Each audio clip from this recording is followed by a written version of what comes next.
आता उन्हाळा सुरू झाला आहे. गारगार खाण्याची इच्छा होते. माझी रेसिपी पण गारगारच आहे. बघूया हिरवेगार बनवलेले क्यूब झालेत का? झालेत. मस्त झालेत ना?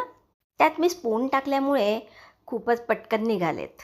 आता हे मी कसे बनवलेत आणि कशाचे बनवलेत ते आपण बघणार आहोत. परत सांगते, पूर्ण व्हिडिओ बघा. स्किप केला तर बघण्याचं राहून जातं, म्हणून सांगते. नमस्कार.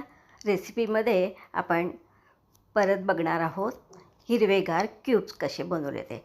आता मी हा पुदिना निवडून घेते आहे. खूप जणांना पुदिना कसा निवडायचा कळत नाही. तो एक एक पान.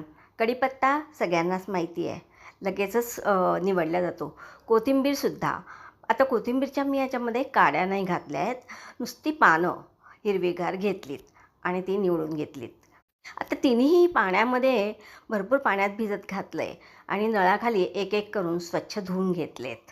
याची पेस्ट करायची आहे, त्याच्यामुळे मी हे जारमध्ये घालून घेते. कोथिंबीर, कढीपत्ता, नंतर पुदिना. ह्यात चवीसाठी म्हणून आलं घातलं, मिरची नाही घातली. दोन्ही मीठ घालून घेतले आणि थोडंसं जिरं पावडर घालून घेतलं.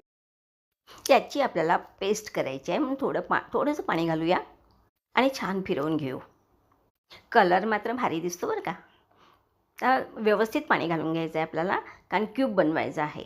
या ट्रेमध्ये मी सर्व ओतून घेणार आहे. ही आयडिया मला खूप आवडली, म्हणूनच तुमच्यासोबत शेअर करते आहे. सर्व ओतून झालं की त्याच्यावर मी एक एक असं कढीपत्त्याचं पान ठेवलं. तुम्ही पुदिना ठेवू शकता, कोथिंबीर ठेवू शकता. सहज आपलं छान दिसतं म्हणून. ऑप्शनल आहे. ह्यात एक एक स्पून ठेवून घेतला मी. तुम्ही काडीसुद्धा ठेवू शकता. स्पूनमुळे छान वाटते बघा, मस्त वाटतंय आणि काढण्यास खूप सोपं जाणार आहे. आता हे आपले घालून तयार झाले. त्याला आपण फ्रीजरमध्ये ठेवणार आहोत 2 तासासाठी. तुम्ही ओव्हरनाईटसुद्धा ठेवू शकता. हे तुम्ही स्टोअरसुद्धा करू शकता बरं का. चला मग पुढल्या रेसिपीमध्ये भेटू आणि हेच क्यूब आपण कशी यूज केलेत